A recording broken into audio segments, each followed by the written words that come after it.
أيها الإخوة المسلمون، لقد جاء الإسلام بالعدل، أن يعطى كل ذي حق حقه، أن يحكم بالحق. هذا هو العدل الذي أمر به الإسلام. أمر الله تبارك وتعالى بالعدل ورغب فيه مطلقا في كل مكان ومع أي شخص كان. Mes chers frères et sœurs, l'islam est venu instituer les principes de justice et d'équité afin que chacun puisse jouir de ses droits, pour que l'on juge en toute équité et en toute justice entre chaque chose.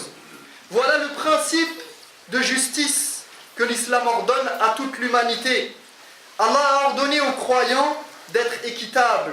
Il les a incités à être justes en toutes circonstances et quelle que soit la personne. قال الله تعالى يا أيها الذين آمنوا كونوا قوامين لله شهداء بالقسط ولا يجرمنكم شنآن قوم على ألا تعدلوا اعدلوا هو أقرب للتقوى واتقوا الله إن الله خبير بما تعملون.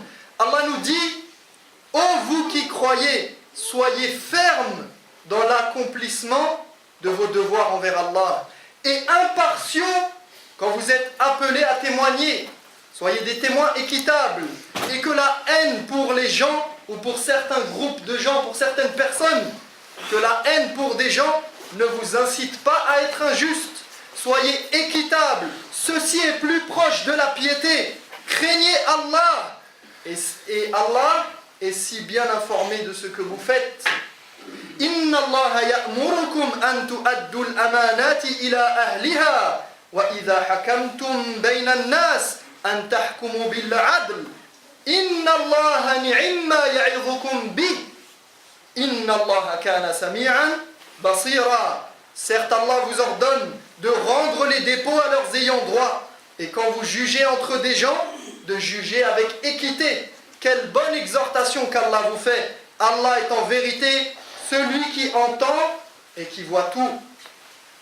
وقال تعالى إن الله يأمر بالعدل والإحسان وإيتاء ذي القربى وينهى عن الفحشاء والمنكر والبغي يعظكم لعلكم تذكرون. En vérité, Allah commande l'équité, la bienfaisance et l'assistance aux proches, et il interdit de l'autre côté la turpitude, le mal et la rébellion.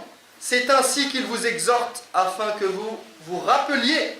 فالإسلام أيها الإخوة دين العدل يعطي كل ذي حق حقه يحكم بين الناس بالحق. جاءت شواهد هذا في تطبيقات الإسلام وأحكامه العملية في أشياء كثيرة. Ainsi l'islam est la religion de l'équité absolue qui vise à donner à chacun son droit et qui juge entre les gens en toute justice. Et ceci transparaît dans tous ces principes de mise en pratique et toutes les règles juridiques qui régissent la vie des musulmans. فدين الإسلام دين العدل وهو الجمع بين المتساويين والتفريق بين المفترقين فإن الحكمة تقتضي التسوية بين المتساويين والتفريق بين الشيئين المختلفين لا التسوية بينهما. L'islam est la religion de la justice. C'est pourquoi elle met sur le même plan les choses similaires et elle fait la distinction entre les choses différentes et non pas l'amalgame entre elles. La sagesse implique d'assimiler des choses dans un paramètre, dans un état, dans une circonstance où ces deux choses se réunissent. Mais la sagesse implique de l'autre côté de différencier ces choses lorsqu'elles doivent être différenciées. أنزل الله تبارك وتعالى القرآن يعطي كل شيء حقه ودوره وشأنه ومكانته ويضع كل شيء في موضعه الذي يناسبه ويفرق بين المختلفين. نزل عليك الكتاب بالحق مصدقا لما بين يديه وأنزل التوراة والإنجيل من قبل هدى للناس وأنزل الفرقان فأنزل ما يبين به الفرق بين الحق والباطل والخير والشر والنافع والضر والقسط والظلم وبين الإيمان والكفر والطيب والخبيث. Allah subhanahu wa ta'ala a révélé le Coran qui vient donner à chaque chose son droit, attribuer à chacun son rôle et son importance. Il met chaque chose à sa place et à la place qui lui convient, et il fait la distinction entre les choses qui méritent d'être distinguées.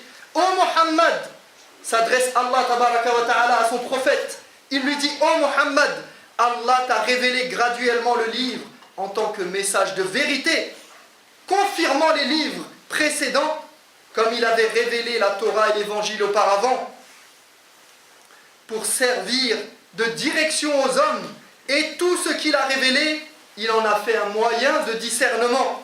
Tout ce qu'Allah a révélé, que ce soit auparavant, avant l'islam, et ce qu'il a révélé pour l'islam, lors de la période de l'islam et à partir de l'islam, il en a fait un moyen de discernement. Allah a donc révélé ce qui nous permet de distinguer le vrai du faux, de distinguer le bien du mal, l'utile du nuisible, la justice de l'injustice. Il nous donne les moyens de distinguer la foi de la mécréance, le bon du mauvais. فالقرآن هو الفرقان إن تتقوا الله يجعل لكم فرقانا ظاهرا وباطنا فيجعل أمامكم ما تفرقون بسببه بين الحق والباطل ويجعل لكم نورا في صدوركم وقلوبكم باطنا تمشون به فرقانا في الدنيا وفرقانا في الآخرة فيفرق بين المؤمنين والكافرين. Le Coran est donc la distinction. Le Coran est la distinction, il est venu pour faire la part des choses. Il est le moyen de discernement. Si vous craignez Allah, nous dit Allah, si vous craignez Allah, il vous accordera la faculté de discerner. Si vous suivez les préceptes d'Allah et de son prophète, alayhi salatu wassalam, vous aurez les moyens de discerner pour établir la véritable justice entre les hommes. Si vous craignez Allah, il vous accordera le moyen de distinguer par les apparences et par les sensations en votre fort intérieur. Il mettra devant vos yeux ce qui vous permettra de distinguer le vrai du faux, et il placera dans vos cœurs la lumière nécessaire pour que vous puissiez avancer sereinement. Il fera la distinction sur terre et dans l'au-delà, et distinguera entre le croyant et le non-croyant. وقد فرق الله تبارك وتعالى بين المسلم والكافر في الأحكام والجزاء وفرق بين الخبيث والطيب وبين الجنة والنار وفرق بين الليل والنهار وفرق بين الشمس والقمر وفرق بين الكبير والصغير وفرق بين الرجل والمرأة وسنة الله الكونية والشرعية والجزائية الفرق بين المختلفات وهذا موجب العقل والفطرة والحس. Allah a fait la distinction entre le musulman et le non-musulman, entre le croyant et le non-croyant, dans les règles d'ici-bas et leur récompense de l'au-delà. Il a distingué entre le bien et le mal, entre le paradis et l'enfer, entre la nuit et le jour, entre le soleil et la lune. Il a fait une distinction entre le vieux et le jeune, entre l'adulte et l'enfant, entre l'homme et la femme.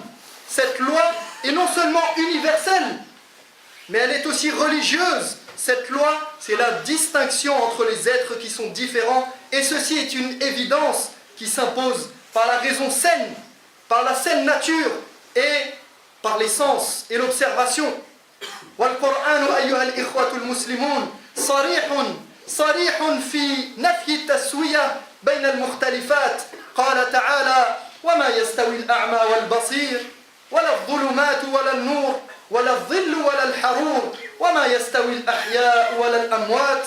وقال تعالى: هل يستوي الذين يعلمون والذين لا يعلمون إنما يتذكر أولو الألباب. Le Coran est clair sur le fait de ne pas mettre deux choses différentes sur un même pied d'égalité, sur la distinction des genres. Le Coran est clair sur cette distinction entre les genres, entre les êtres et entre certains éléments parmi les créatures. Allah subhanahu wa ta'ala nous dit, l'aveugle ne saurait être assimilé à celui qui voit, c'est-à-dire l'incroyant ne saurait être assimilé au croyant, pas plus que les ténèbres, c'est-à-dire la mécréance, à la lumière, la foi, ni l'ombre fraîche du paradis à la chaleur ardente de l'enfer, ni les vivants aux morts. Ceux qui savent sont-ils semblables à ceux qui ne savent pas, mais seuls en ont conscience, les gens doués d'intelligence. Afanaj'alul muslimina kal mujrimin ma lakum kayfa tahkumun. Et quoi? Allons-nous traiter ceux qui sont soumis à Dieu sur le même pied d'égalité que les criminels? D'où tirez-vous cet étrange jugement? Am hasiba alladhina jtarahu as-sayyi'ati an naj'alahum kalladhina amanu wa 'amilus salihati sawa'an mahyahum wa mamatuhum sa'a ma yahkumun. Ceux qui commettent de mauvaises actions, pensent-ils que nous allons les traiter pendant leur vie et après leur mort comme ceux qui croient et font le bien? Comme ils jugent mal. وقال تعالى أفمن كان مؤمنا كمن كان فاسقا لا يستوون. Le croyant serait-il semblable au pervers? Certainement pas. أجعلتم سقاية الحاج وعمارة المسجد الحرام كمن آمن بالله واليوم الآخر وجاهد في سبيل الله لا يستوون عند الله. Comment pouvez-vous assimiler celui qui est chargé de distribuer l'eau aux pèlerins ou d'entretenir la mosquée sacrée à celui qui croit en Allah, au jugement dernier et qui combat pour la cause d'Allah? Non, ils ne sont pas égaux devant Dieu. Ils ne sont pas égaux devant Dieu. Allah nous dit ceci en nous parlant des gens qui à l'époque de Jahiliya faisaient un acte de bien qui était de siqayatul hajj, d'abreuver les pèlerins qui venaient pour le pèlerinage, et ceux qui s'occupaient volontairement, bénévolement de la mosquée sacrée. Et il dit, allez-vous comparer ces gens-là et cet acte-là à celui qui croit en Allah tabaraka wa ta'ala au jugement dernier et qui œuvre pour sa cause? أقول قولي هذا وأستغفر الله لي ولكم فاستغفروه إنه هو الغفور الرحيم. الحمد لله وكفى وسلام على عباده الذين اصطفى لا سيما عبده المصطفى وآله المستكملين الشرفا وأشهد أن لا إله إلا الله وحده لا شريك له وأشهد أن محمدا عبده ورسوله صلى الله عليه وسلم. أيها الإخوة، ولما نذرت امرأة عمران مريم ما في بطنها لله محررا حصلت لها نوع من الحزن عندما وضعتها أنثى لأنها كانت تتمنى أن يكون ابنها خادما لبيت المقدس. قال الله تعالى وليس الذكر كالأنثى إشارة إلى التفريق الواضح بينهما فلكل منهما خصائص في البنية الجسمية وفي البنية النفسية وفي البنية والوظائف الاجتماعية. La femme de Imran, la mère de Maryam, alayha salam, avait décidé de vouer l'enfant qu'elle portait en son sein entièrement au service d'Allah. Mais en voyant qu'elle avait accouché d'une fille et non d'un garçon, elle avait ressenti une certaine tristesse, car le garçon aurait eu plus de facilité à se consacrer entièrement au service de Dieu, puisqu'il pouvait rester constamment dans l'enceinte sacrée, dans l'enceinte du sanctuaire sacré de Jérusalem. Alors Allah nous dit, un garçon n'est pas pareil qu'une fille. Il y a une différence entre le garçon et la fille, pour faire bien la distinction entre les deux genres, car chacun d'entre eux a des spécificités propres dans la constitution physiologique, dans la constitution psychologique, dans la constitution sociale et dans son rôle et sa fonction sociale. وإنما تكون المساواة بينهما في التكليف والتشريف وتكون المفاضلة بينهما بحسب الأعمال والتقوى. يا أيها الناس إنا خلقناكم من ذكر وأنثى وجعلناكم شعوبا وقبائل لتعارفوا إن أكرمكم عند الله أتقاكم إن الله عليم خبير.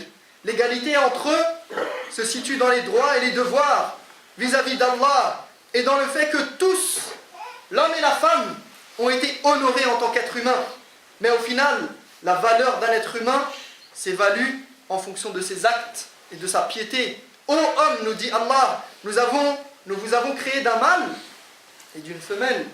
Et nous vous avons répartis en peuples et en tribus pour que vous fassiez connaissance entre vous. En vérité, nous dit Allah, le plus méritant d'entre vous auprès de Dieu est le plus pieux. Dieu est omniscient, il sait tout et il est si bien informé. L'islam nous appelle donc à l'équité. L'islam nous appelle à être juste.